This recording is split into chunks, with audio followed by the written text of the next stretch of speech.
Sophie adorait les bois près de chez elle. Ils étaient anciens et pleins de secrets. Un jour, elle suivit un lapin curieux. Il était blanc avec une marque comme une lune d'argent sur la tête. Le lapin la conduisit de plus en plus profondément dans les bois. Les arbres devinrent plus épais et plus sombres. D'étranges murmures emplissaient l'air. Ils semblaient venir des arbres eux-mêmes. Sophie avait un peu peur, mais elle était aussi excitée. Que trouverait-elle dans cet endroit mystérieux?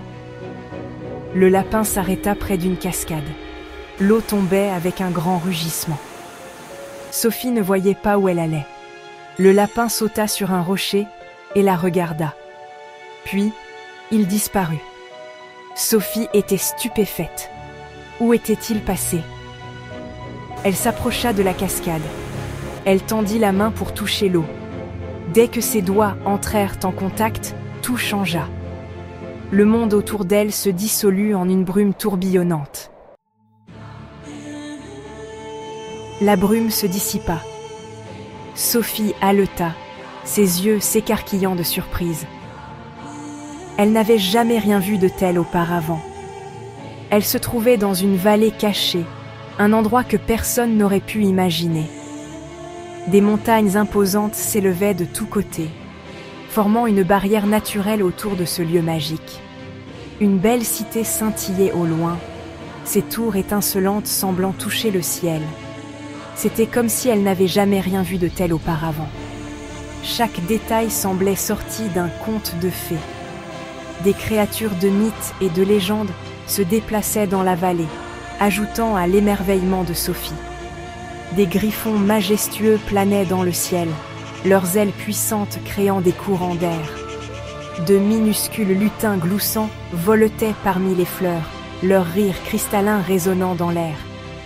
Des géants doux s'occupèrent de leurs troupeaux de moutons duveteux, leur présence imposante mais bienveillante. Sophie n'en croyait pas ses yeux. Tout semblait si irréel, comme un rêve éveillé. Elle marcha vers la cité, son cœur battant la chamade. Chaque pas la rapprochait de ce monde merveilleux. Un chemin sinueux traversait des champs de blé doré, les épis ondulant doucement sous la brise. Une musique étrange et magnifique flottait dans la brise, comme une mélodie enchantée qui guidait ses pas. On aurait dit un mélange de rires et de chants, une symphonie de bonheur et de magie. Sophie ressentit un frisson d'excitation. Elle savait qu'elle vivait une aventure extraordinaire. C'était une aventure au-delà de ses rêves les plus fous. Chaque instant était une découverte. En s'approchant, elle vit que la cité était faite de cristal étincelant, chaque bâtiment brillant comme un joyau. Des tours s'élevaient vers le ciel comme des doigts délicats, touchant presque les nuages. Des ponts en arc enjambaient des canaux remplis d'eau scintillante, créant un réseau de chemins lumineux. Mais quelque chose n'allait pas. Une sensation étrange envahit Sophie. Un lourd silence planait sur la cité, contrastant avec la beauté éclatante du lieu. Sophie se demanda ce qui pouvait bien se passer. La cité était déserte. Les rues étaient vides. Pas une âme en vue, pas un bruit, seulement le silence pesant d'une ville autrefois pleine de vie. Personne n'était là pour l'accueillir. Les places publiques, autrefois animées, étaient maintenant des espaces vides et abandonnés. On n'entendait que le vent siffler à travers les tours de cristal. Le vent semblait porter avec lui des murmures du passé, des échos de rires et de conversations oubliées. Le silence était lourd et triste. Chaque coin de rue, chaque bâtiment semblait raconter une histoire de départ précipité et de rêves brisés. Où tout le monde était-il passé? Pourquoi cette ville, autrefois si vivante, était-elle maintenant un désert de solitude? Sophie traversa les rues vides. Chaque pas résonnait comme un écho dans ce vide immense, amplifiant son sentiment de solitude. Elle ressentait un malaise grandissant. Ce n'était pas seulement la solitude, mais une sensation étrange, comme si la ville elle-même essayait de lui parler. Elle arriva sur une grande place au centre de la cité. L'endroit semblait figé dans le temps, comme une scène d'un rêve oublié. Au milieu se dressait une magnifique fontaine. Autrefois, elle devait être le cœur battant de la ville, un lieu de rassemblement et de joie. Mais elle était sèche et fissurée. Aucune eau ne coulait.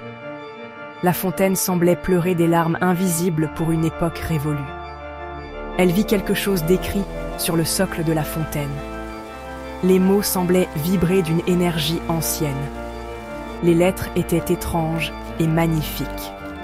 Elles brillaient faiblement, comme si elles attendaient d'être lues depuis des siècles.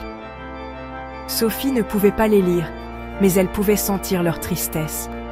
Chaque lettre semblait porter le poids d'une histoire tragique. C'était comme un appel au secours. Un cri silencieux d'une ville en détresse, cherchant désespérément à être entendue. Qu'était-il arrivé à ce bel endroit? Pourquoi cette ville, autrefois si prospère, était-elle maintenant un souvenir douloureux? Soudain, une voix murmura derrière elle. « La cité est maudite. » Sophie se retourna, le cœur battant. Une petite créature scintillante flottait dans les airs. Elle semblait à la fois fragile et puissante, comme un gardien des secrets de la ville. Elle avait des ailes délicates comme un papillon et des yeux qui brillaient d'une sagesse ancienne. La créature semblait porter en elle les réponses aux mystères de la cité. La créature était une sylphe, un esprit de l'air. Elle flottait gracieusement, ses ailes scintillant sous la lumière du soleil. Sa présence apportait une sensation de calme et de mystère. Elle expliqua que la cité s'appelait Murmevant, une ville autrefois prospère et pleine de vie. Les rues étaient pavées de pierres lumineuses et les bâtiments semblaient chanter avec la magie qui les imprégnait. Elle avait été autrefois un lieu de joie et de rire. Les habitants vivaient en harmonie avec la nature et la magie, célébrant chaque jour avec des fêtes et des rires. Mais une terrible malédiction s'était abattue sur la terre. Les cieux s'assombrirent et une ombre sinistre enveloppa Murmevant, plongeant la ville dans une tristesse profonde. Un puissant sorcier, poussé par la cupidité et l'envie, avait flétri la terre. Il utilisait des sorts sombres pour drainer la magie de Murmevant, la transformant en un désert stérile. Les rivières étaient à sec, les récoltes se flétrissaient. Les champs autrefois verdoyants étaient maintenant des étendues de terre craquelées et stériles. Les créatures magiques perdirent leur voix et leur rire. La cité devint silencieuse. Les chants des oiseaux et les murmures des arbres s'éteignirent, laissant place à un silence oppressant. Le sorcier avait emprisonné le cœur de la montagne, la source de la magie de Murmevant. Sans cette source, la ville ne pouvait plus prospérer. Seul quelqu'un venant de l'extérieur de notre vallée peut briser la malédiction, dit tristement la sylphe. Elle regarda Sophie avec espoir, ses yeux brillants de larmes non versées. « Tu es celle qui a été annoncée, Sophie. » La prophétie parlait d'une jeune fille au cœur pur qui viendrait sauver Murmevant. Tu dois trouver le cœur de la montagne et lui rendre sa lumière. Ce ne sera pas une tâche facile, mais je crois en toi. La sylphe donna à Sophie une petite graine brillante. Cette graine est spéciale. Elle contient l'essence de la vie et de la magie de Murmevant. Plante ceci au cœur de la forteresse du sorcier.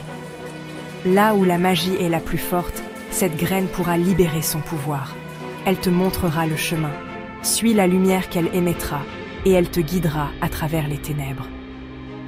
Sophie ressentit une vague de détermination. Elle devait aider. Elle savait que sa mission serait difficile, mais elle était prête à tout pour sauver Murmevant. Elle briserait la malédiction et rendrait le rire à Murmevant. Elle imaginait déjà les sourires des habitants et les fêtes joyeuses qui reviendraient. Mais la forteresse du sorcier était un voyage périlleux, rempli de dangers et gardé par de redoutables créatures. Sophie savait qu'elle devrait faire preuve de courage et de ruse pour réussir.